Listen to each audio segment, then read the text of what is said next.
持国会改革，支持国会改革。看到国会改革乱象，互蓝军支持者非常愤怒，要求蓝军硬起来。立法委员谢龙介27日特别甲台南市会国民党团联手召开无极总统政治骗图记者会，党团的书记长柯志春、议员蔡岳辉、王家珍、林彦竹、罗坤福、詹培雅、林美燕、蔡宗和等议员共同炮轰双标民进党。民进党这8年来，立法院这51个委员在挡什么？你这么怕吗？你们这么怕被查吗？各位，鸡蛋啊，买鸡蛋赚了几亿啊？那个公司资本额50万啊，买快筛那个小吃店的资本额20万啊，台南的光电、勾串6、7家公司资本额多少？10万啊。经过了4年多的运作，资本额变多少？4亿跟5亿啊！再过2年，他们就可以上市柜啊！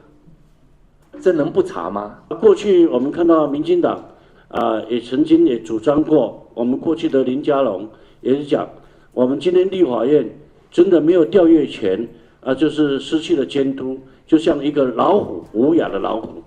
那我想，过去很多的民进党的立委也曾经主张立委一定要调阅要调阅权，能够来制衡行政单位。那过去8年里面，我们看到执政党是黑箱作业官商勾结103年10月7日，尹主席去作证书写，咱成立委员会设置法特别条规定的，伊嘛是咧创。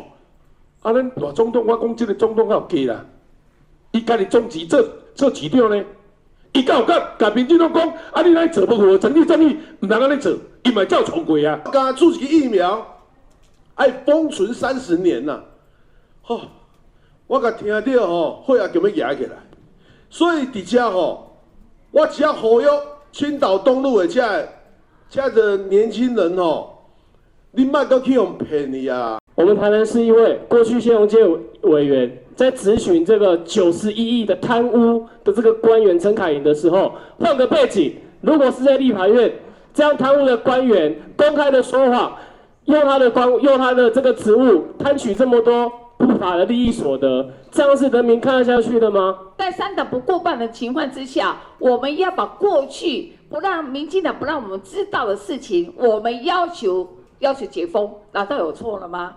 难道里面有一些猫咪吗？你难道民进党在怕什么呢？王家珍表示，台南市是赖清德起家厝，赖清德在台南做了偌少违反民主法治定数的代志，将法治规定视为无物。现在赖总统讲要多数尊重少数，想想赖清德当年在台南敢有尊重过少数？林彦竹讲，赖清德在台南市长任内，曾经有200多天无进议会备询，造成100多位台南乡亲因为天狗日死亡。帮屋税嘛同款，无辜乡亲甲在野议员强烈反对，就是要挑起帮屋税，造成民怨滔天。现在做总统这打枪令，就鼓励少年人为了国会改革行上街头。要来请问赖清德是民进党的主席，也是全民的总统？记者张秀仪采访报道。